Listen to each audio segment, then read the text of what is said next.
ज्यादा काम करने वाले लोग, आप ऐसा मत करना। आजकल के भागम भाग समय में लोग ज्यादा पैसा और आराम के लिए हड्डी तोड़ मेहनत करने में व्यस्त रहते हैं। ऐसे लोग काम में इतना बिजी हो जाते हैं कि इनको सांस लेने की भी फुर्सत नहीं रहती। अगर आप भी काम में ऐसे ही बिजी रहते हैं तो इस कहानी को सुन लीजिए। शायद ये कहानी आपके परिवार की खुशियां लौटा दे। एक व्यक्ति अपनी जीविका चलाने के लिए ब्रेड बेचने का काम करता था। वो दिन रात मेहनत करता ताकि अपनी पत्नी और 2 बच्चों की गुजर बसर ठीक से कर सके।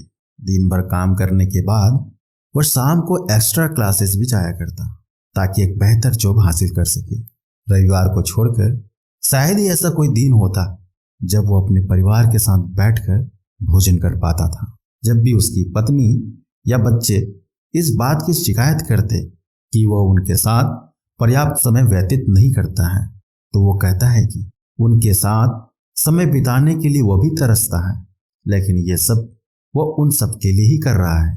उसकी मेहनत का फल भी उसे मिला और वो दिन आ गया जब उसे कंपनी में सीनियर सुपरवाइजर की जॉब मिल गई। हर महीने मिलने वाली अच्छी सैलरी से वो अपने परिवार के लिए अच्छे कपड़े, अच्छा खाना और अन्य सुविधाएं मुहैया करवाने लगा। वह 1 बेडरूम फ्लैट से 2 बेडरूम फ्लैट में शिफ्ट हो गया। जीवन पहले से अधिक आसान हो गया था, लेकिन उसके बावजूद वह अपनी पत्नी और बच्चों से सप्ताह के अधिकांश दिन अधिक मिल नहीं पाता था, क्योंकि अब वो कंपनी में प्रमोशन पाने के लिए कड़ी मेहनत कर रहा था। इस संबंध में पत्नी और बच्चों की शिकायत पर वह उनसे यही कहता कि वो यह सब उनके लिए ही तो कर रहा है। कुछ वर्षों बाद उसका प्रमोशन हो गया। अब घर के कामों में अपनी पत्नी की सहायता के लिए उसने नौकर रख लिए। उसे छोटा लगने लगा और उसने 4 बेडरूम फ्लैट खरीद लिया, लेकिन अब भी उसके पास परिवार के लिए समय नहीं था। वो आगे के प्रमोशन के लिए मेहनत करने में लग गया था। अब तो कई बार वो रविवार के दिन भी व्यस्त रहता। परिवार को जवाब देने के लिए अब भी उसके पास यही था कि वो यह सब उनके लिए ही तो कर रहा है। कुछ वर्षों बाद उसका दूसरा प्रमोशन हो गया। अब उसने एक बड़ा सा बंगला खरीद लिया, कई नौकर चाकर रख लिए। अब वो संतुष्ट था। उसने तय किया कि अब उसे और प्रमोशन नहीं चाहिए। वो अपने परिवार के साथ अधिक से अधिक वक्त गुजारना चाहता है। उसके इस निर्णय से उसके पत्नी और बच्चे बहुत खुश हो गए। उस रात वो व्यक्ति बहुत ही शांति की नींद सोया। अगली सुबह जब पत्नी उसे जगाने गई तो वो उठा ही नहीं। वो हमेशा के लिए सो चुका था।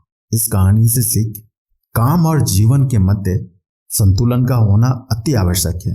हम अपने और अपने परिवार के सुखमय और आनंदमय जीवन की चाह में काम करते हैं, मेहनत करते हैं, जो आवश्यक भी है, लेकिन हमें इस बात पर भी ध्यान देना होगा कि कहीं कार्य में अति संलिप्तता की वजह से हमारा परिवार हमसे दूर तो नहीं होता जा रहा।